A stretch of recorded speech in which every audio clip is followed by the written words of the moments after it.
Halo, perkenalkan nama saya Daniel Saputra dari Fakultas Teknik Program Studi Arsitektur Angkatan 2020. Pada kesempatan kali ini, saya akan mempresentasikan mengenai pengaruh bahasa daerah dan bahasa asing terhadap perkembangan bahasa Indonesia. Yang pertama adalah latar belakang. Undang-Undang Dasar 1945 menyatakan bahwa bahasa negara adalah bahasa Indonesia. Penggunaan bahasa Indonesia sebagai bahasa pengantar dalam pendidikan pun diatur dalam pasal 33 Undang-Undang Nomor 20 Tahun 2003 Sisdiknas. Peranan bahasa dalam kehidupan manusia sangatlah besar. Hampir semua kegiatan yang dilakukan manusia memerlukan bahasa. Penggunaan bahasa daerah sudah sangat jarang ditemui dalam kehidupan sehari-hari di kalangan pelajar maupun mahasiswa. Kebiasaan penggunaan bahasa asing itulah yang menjadikan bahasa asing sering digunakan dibandingkan penggunaan bahasa daerah dalam kehidupan sehari-hari di kalangan masyarakat. Selanjutnya ada kedudukan bahasa Indonesia saat ini. Yang pertama itu bahasa nasional. Bahasa Indonesia memiliki kedudukan di atas bahasa-bahasa daerah yang lainnya.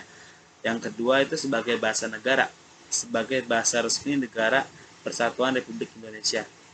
Yang ketiga, bahasa Indonesia dikukuhkan sebagai bahasa negara itu pada tanggal 18 Agustus 1945 yang didasari oleh Undang-Undang Dasar 1945 Bab 15 Pasal 36 tentang fungsi bahasa Indonesia yang sebagai bahasa negara yaitu bahasa resmi negara, bahasa pengantar dalam dunia pendidikan, alat penghubung tingkat nasional, alat pengembang ilmu pengetahuan dan teknologi. Selanjutnya, pengaruh bahasa daerah dalam perkembangan bahasa Indonesia. Yang pertama, pengertian dari bahasa daerah itu merupakan bahasa tradisional di sebuah daerah yang menjadi warisan turun-temurun bagi masyarakat makai di tempat bahasa itu digunakan. Yang kedua, kedudukan dan fungsi bahasa daerah. Fungsi bahasa daerah atau lambang kebanggaan daerah, lambang identitas daerah, sarana penghubung di dalam keluarga dan masyarakat di dalam daerah tersebut, sarana pengembang serta pendukung kebudayaan dari daerah itu sendiri. Yang ketiga, peran bahasa daerah dalam persatuan bangsa. Peran bahasa daerahnya itu yaitu sebagai lambang kebanggaan nasional, sebagai sarana penghubung antar budaya dan daerah, sebagai bahasa pengantar resmi lembaga-lembaga pendidikan, sebagai penunjang bahasa nasional, dan sebagai sumber bahan pengembangan bahasa nasional.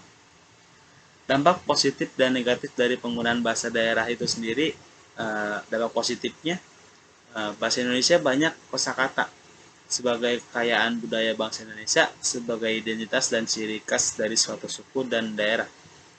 Dampak negatifnya yaitu banyak daerah yang sulit dipahami oleh daerah lain, warga negara asing dan yang ingin belajar bahasa Indonesia maka menjadi kesulitan karena terlalu banyak kosakatanya. Selanjutnya, pengaruh bahasa asing dalam perkembangan bahasa. Yang pertama ada sejarah penggunaan bahasa asing Indonesia itu pada tanggal 16 Maret 1995, Menteri Dalam Negeri membuat surat mengenai penertiban penggunaan bahasa asing Indonesia. Lalu masuklah bahasa asing di era globalisasi. Di era globalisasi ini dapat mudah mengakses informasi. Bentuk dari globalisasi adalah maraknya penggunaan media sosial yang tidak hanya dapat mempermudah dalam mengakses informasi, namun juga dapat memudahkan dalam mempelajari bahasa asing itu sendiri. Selanjutnya, pengaruh bahasa asing di era globalisasi. Munculnya bahasa asing di Indonesia membawa pengaruh besar terhadap perkembangan bahasa Indonesia. Bahasa asing ini menambah kosakata bahasa Indonesia, jadi bahasa Indonesia semakin kaya dengan adanya kosakata yang diserap dari bahasa asing ini. Selanjutnya, dampak positif dan negatifnya dari penggunaan bahasa asing ini sendiri.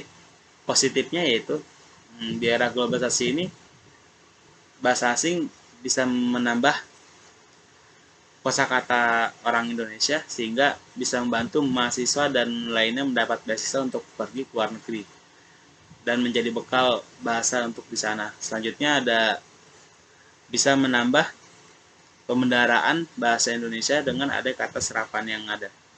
Dampak negatifnya yaitu bahasa Indonesia sendiri akan tergeser sedikit demi sedikit oleh bahasa asing. Maka dari itu penggunaan bahasa asing itu sendiri perlu diawasi agar tidak melampaui batas.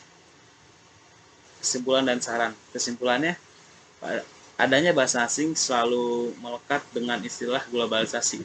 Tapi globalisasi ini tidak hanya berdampak baik, tetapi juga dapat berdampak buruk. Maka dari itu, masyarakat harus berupaya untuk memfilterisasi atau menyaring setiap budaya asing yang masuk, termasuk bahasa.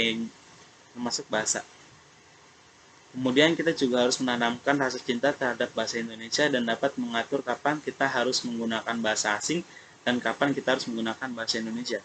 Sarannya yaitu, yang pertama, masyarakat Indonesia diharapkan dapat lebih mencintai bahasa Indonesia sendiri. Yang kedua, masyarakat dapat memfilter budaya-budaya asing yang masuk melalui media sosial dan sebagainya. Yang ketiga itu masyarakat mampu membagi kapan harus berbahasa Indonesia dan kapan harus berbahasa asing. Yang keempat, meskipun kita mempelajari bahasa asing, namun kita tidak boleh melupakan bahasa Indonesia itu sendiri. Yang kelima, jika ingin memperkaya kosakata bahasa Indonesia, sebaiknya kita serap dari bahasa daerah, bukan dari bahasa asing itu sendiri. Sekian, terima kasih.